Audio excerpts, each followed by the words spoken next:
Exatamente, porque esse é o desafio, não é? Porque assim, a ciência ela vai mostrando, né, já tem evidências robustas, mas o desafio é a ciência aplicada, né? A gente tirar o que está no artigo, o que está ali no livro e trazer para a vida, para o dia a dia. Então, talvez esse seja o maior desafio, né? Então, a minha grande área de trabalho é compaixão, gratidão vem junto, né? E aí, como é que a gente sabe se uma pessoa é compassiva? Normalmente, você identifica alguém compassivo pela gentileza, não só pela educação, mas pela simpatia. Então, no geral, os sentimentos de compaixão e gratidão levam uma pessoa a olhar o mundo primeiro com o que está bom, com o que está certo, com o que é positivo, do que ficar olhando o que não está bom. Então, uma pessoa muito reclamona, querelenta, poliqueixosa, está faltando compaixão ali, né? Então, ativar a compaixão é um trabalho de psicoeducação mesmo. O psicólogo pode ter um papel muito importante nesse aspecto, né? Porque eu falo assim, ó, porque às vezes eu vou dizer assim, olha, mas se você ativar a compaixão, a sua vida muda. E aí a gente vai falar da ciência, né? Olha, tem uma área cerebral de gratidão que vai ser ativada, a neurociência contemplativa vai mostrar que as práticas de meditação têm um impacto na saúde mental, na saúde física, sistema imunológico funciona melhor, certo? E aí, bem-estar no geral, que leva uma pessoa a florescer, leva uma pessoa para os caminhos de ser mais feliz. Só que esse tipo de felicidade que está associada à gratidão e compaixão não é essa felicidade do quero mais, compro mais, tenho mais, né? Então essa felicidade é o que a gente chama de hedônica. Então é uma felicidade, resumindo numa frase, a felicidade hedônica é que o meu dinheiro compra. Ou o meu cartão de crédito em 10 vezes, mas eu compro.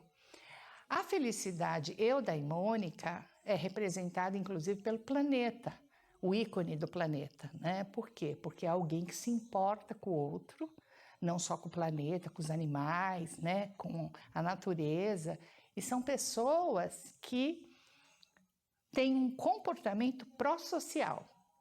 Então, eu ser feliz para mim mesma, o tempo todo, essa felicidade não é exatamente a que dura.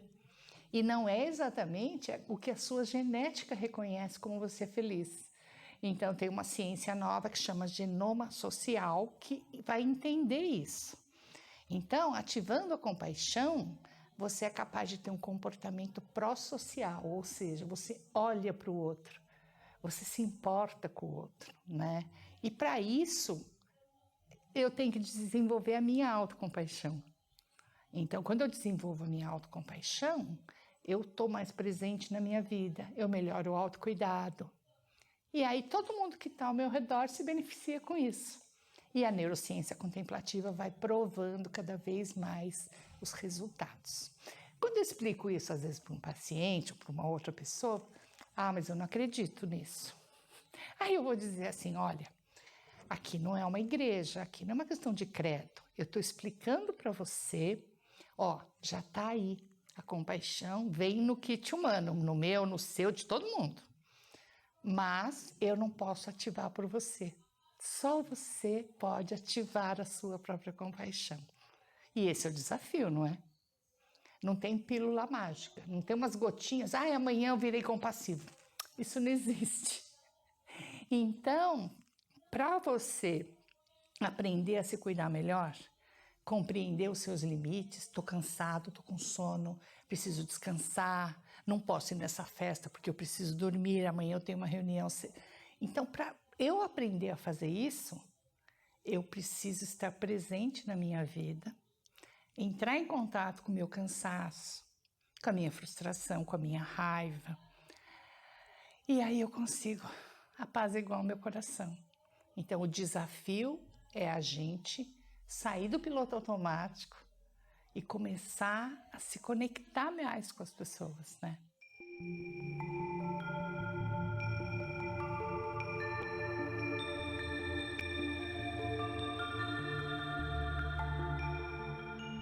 É tão interessante porque é uma questão cultural. Eu brinco, é até uma questão de língua portuguesa. Tem algumas palavras que a gente usa uma palavra errada para o significado errado. Então, por exemplo, se eu estivesse vindo aqui na rua e eu dissesse assim para você: nossa, encontrei com um senhor humilde ali na esquina.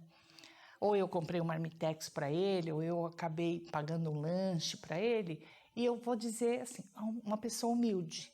Não, humilde, humildade não tem nada a ver com pobreza. Mas a gente usa essa palavra, né? A gente não quer dizer uma pessoa pobre, a gente fala uma pessoa humilde. E a gente usa errado essa palavra, a gente precisa corrigir isso. Compaixão é a mesma coisa. Então, na nossa sociedade, compaixão virou sinônimo de dó, pena, piedade. Aí tem a compaixão daquela pessoa. E essa compaixão não tem nada a ver com o sinônimo de compaixão que a gente usa em pesquisa, por exemplo, né? Então, no meu mestrado, primeiro a gente precisou definir o que é compaixão logo no primeiro encontro. Então, compaixão, o que não é compaixão? Não é dó, não é pena, não é piedade. Compaixão é você se conectar com o sofrimento de si e do outro e agir, fazer algo para aliviar esse sofrimento. Não é eu com você, é eu comigo também. Então, se eu consigo perceber que eu estou em sofrimento, eu vou fazer algo para aliviar. Para acabar, não. É impossível uma existência humana sem dor e sofrimento. Então, independente de que fase do ciclo da vida uma pessoa esteja, a vida ela vai ser permeada por momentos difíceis, dor, doença, sofrimento, morte, luto. Mas tem bebê nascendo, tem criança sorrindo, a natureza mostra pra gente o que é um dia após o outro, né? Então, nos estudos de felicidade, se usa muito aquela carinha do smile, assim, sorrindo, assim, né? Então, essa risada é aquela que dá até cãibra, né? Porque ela é forçada. Um sorriso de verdade, legítimo, dura segundos. E toda a musculatura vai junto. Então, é intrínseco, né? Sai daqui de dentro. E a gente está querendo um tipo de felicidade que garanta que não vamos ter problemas. Viver inclui sofrer. Não dá para separar, né? E as pessoas não estão querendo. Então, o que a gente está vivendo hoje? Um imediatismo e eu estou comprando felicidade, né? Seja comprando literalmente, querendo comer o melhor, fazendo a melhor viagem. Só que tem um ponto hoje em dia que é a comparação. A gente nunca se comparou tanto como hoje. A culpa de quem? A responsabilidade do celular, das mídias sociais. Agora, a briga é como precisa uma lei para a criança não usar celular na escola, né? Agora, qual a utilidade de você silenciar uma criança com celular, né? Então, eu brinco que o celular hoje, ou tablet, que você vê crianças, né, pendurado tablet, assim, tem até protetor de silicone que não quebra. Eu vejo muito isso em aeroporto, né, que eu viajo bastante. É um jeito de você silenciar uma criança, né? Então, eu falo que a chupeta de hoje é o celular, né? Então, em inglês, chupeta chama pacifier, que você vai pacificar uma criança. Gente, o celular é isso.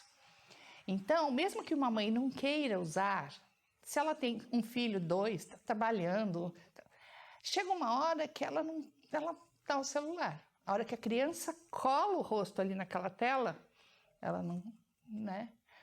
Então, raramente uma criança, por exemplo, cena de avião, né?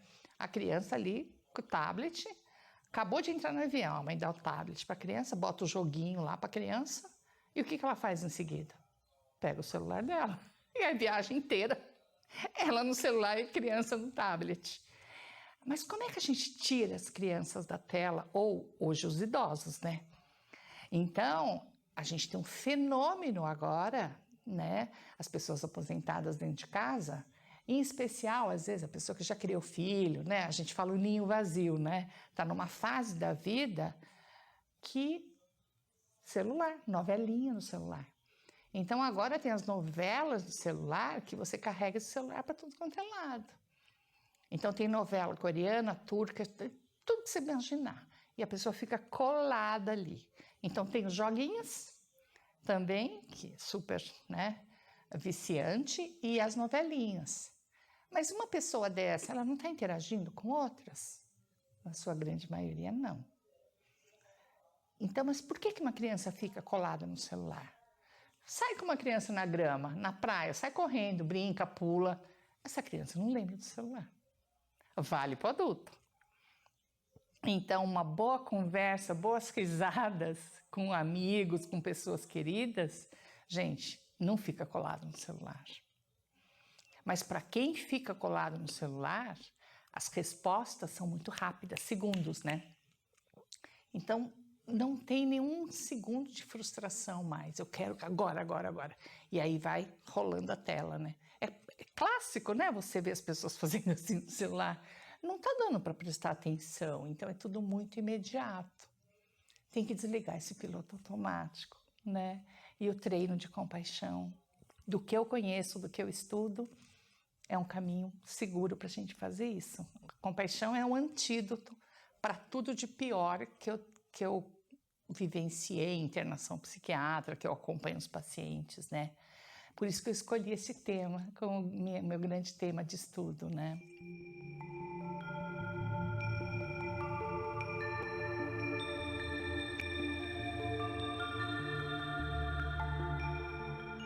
Olha, por exemplo, a prática aqui que a gente fez no CONUPES, né? Você precisa de 3 minutos, 4, para alguém parar, pôr a mão no coração e ouvir seu coração batendo.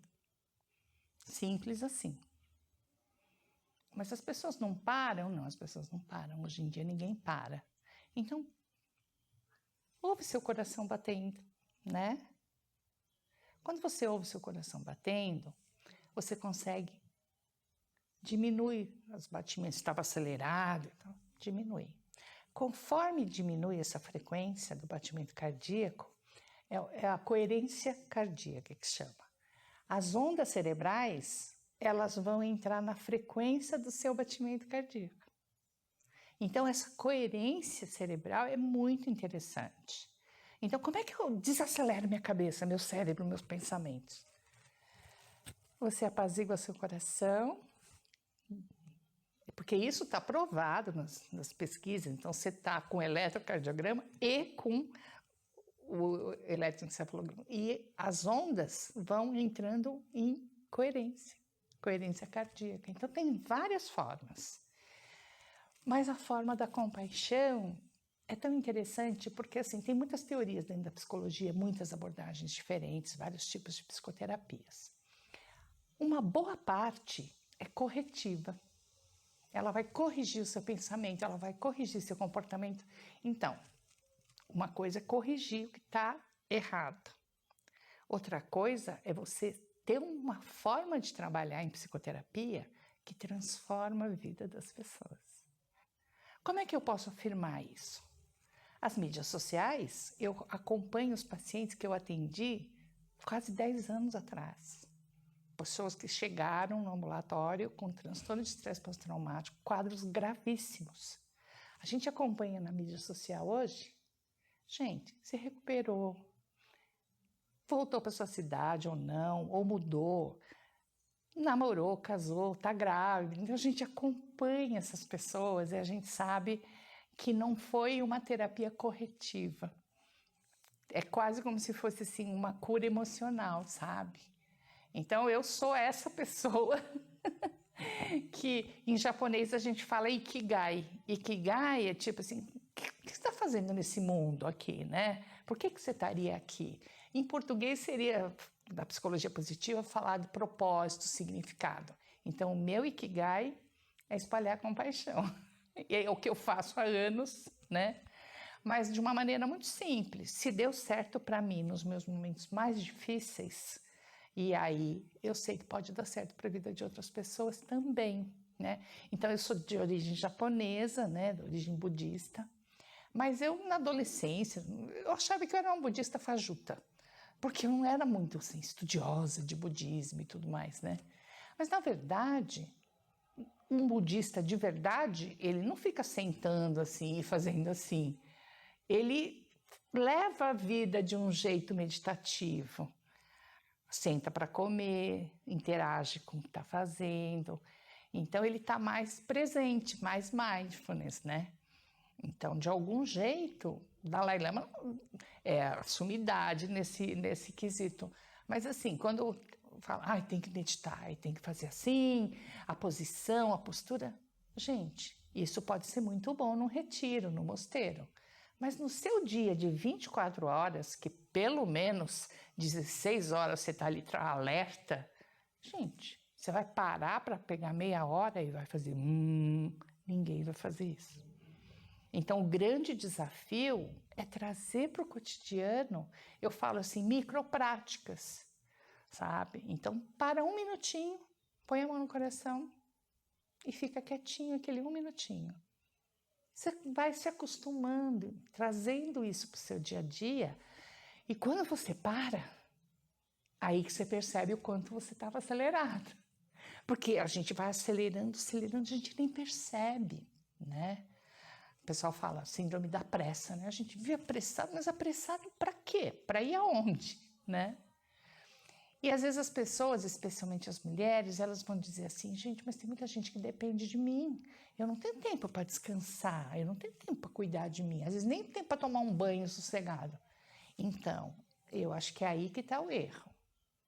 Se você melhorar o seu autocuidado, entender que se o filho pediu, se a cunhada, se a mãe, olha, hoje eu não posso, mas olha, sábado, podemos deixar isso para sábado? Ou posso fazer isso na semana que vem?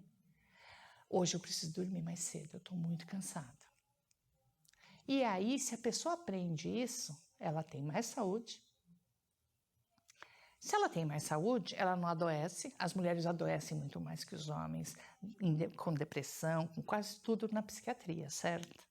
Então, se você melhora o seu autocuidado, todo mundo que depende de você vai se beneficiar. Seus filhos, a família, os amigos, marido, né? Então, as obrigações femininas, elas poderiam ser melhor conduzidas. Faz sentido que alguém, se eu aprendo melhor a me cuidar, gente, todo mundo que depende de mim ou que conta comigo se beneficia, porque eu com saúde posso cuidar da saúde de todos, né?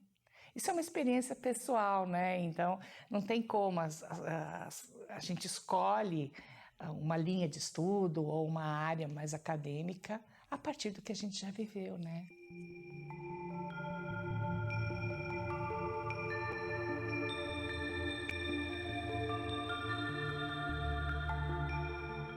Ainda não tem um estudo que faça uma ligação direta entre gratidão e compaixão. Mas a gente sabe que está interligado totalmente. E tem um mediador ali. Então, quando a gente fala de gratidão, difícil a gente não falar de empatia, certo? Eu preciso me colocar no seu lugar para então entender o que está acontecendo com você. Na compaixão, é mais do que eu ter empatia. Eu preciso fazer uma ação para aliviar o sofrimento. Então, tem intersecção, mas a empatia está presente, tanto na gratidão quanto na compaixão, tá? Na psicologia, tem livros e livros falando sobre empatia, tá? Quando eu falo a empatia em si é neutra, como assim é neutra? É só você pensar. Qualquer filme que você já assistiu de sequestrador, de alguém querendo a senha, tal, enquanto ele está ameaçando você, você fala, não vou dar senha, não vou fazer nada. Cena de filme mesmo, assim, né? Aí ele mostra assim, né? Alguém está na sua casa com uma arma apontada para o seu filho. Aí sim. Aí essa pessoa vai dar senha, vai fazer tudo, porque só de olhar, né? Então, a empatia, ela também pode ser usada para muita coisa cruel. Então, se você pensar numa situação de um relacionamento abusivo, seja qual for, professor-aluno, chefe com subordinado, relacionamento afetivo, amoroso, abusivo. Começou com elogio, começou ganhando a confiança. E esse abusador, ele é necessariamente empático. Porque todo abusador, ele conta com o silêncio da sua vítima. Mas como é que ele sabe que essa pessoa não vai abrir a boca? Ele sabe, porque ele é empático, mas não é compassivo.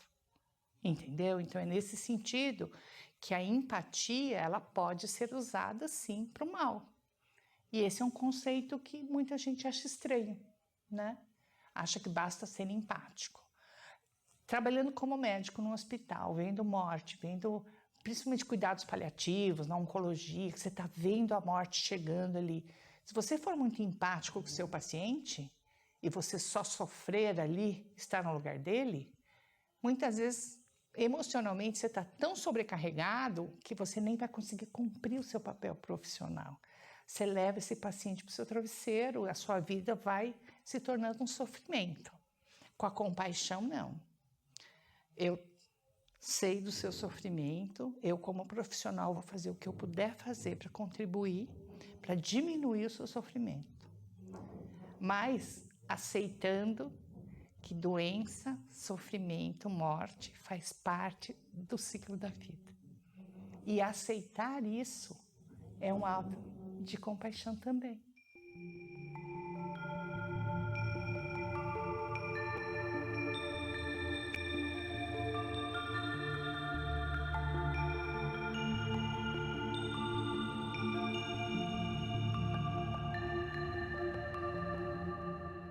É tão interessante quando a gente fala de emoções, né? Por quê? Eu perguntava às vezes isso em sala de aula, de uma lista de emoções, do cardápio de emoções que todo humano tem, qual você gostaria de tirar do cardápio? Geralmente, raiva ganhava. Por quê? Tristeza é forte, mas a força da raiva, ela desorganiza qualquer pessoa, ela é visceral, né? Então, assim, muita gente confunde emoção com sentimento. Sentimento é a minha cognição sobre o que está acontecendo no meu corpo.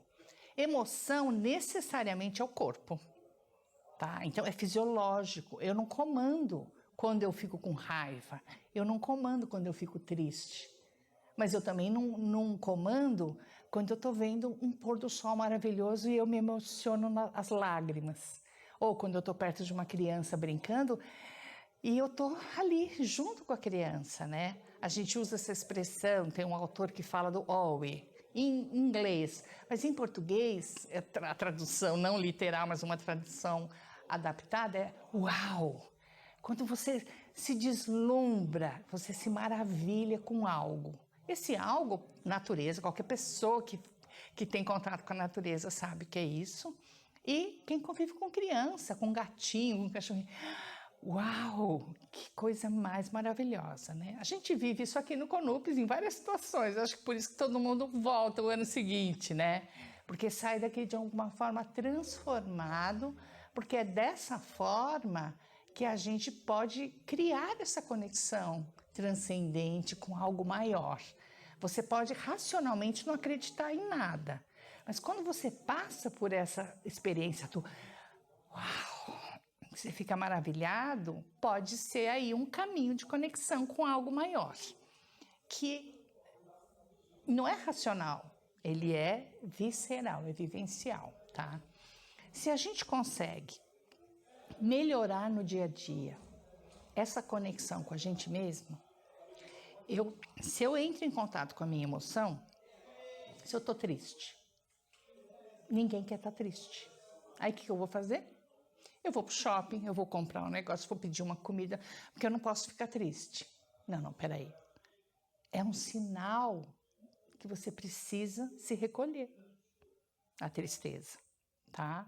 Então, todas as emoções são sinalizadores do que está acontecendo no ambiente, do que está acontecendo dentro de você, e sinaliza que você precisa fazer algo Muitas vezes, uma gripe, por exemplo, que dá uma certa melancolia e tal, às vezes você fala, não, eu tô gripado, você nem quer abraçar, beijar ninguém. Gente, gripe é esse exemplo. Fica quietinho, deita, se recolhe.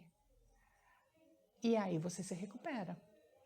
Então, o sistema imunológico, ele precisa desse tempo, tá?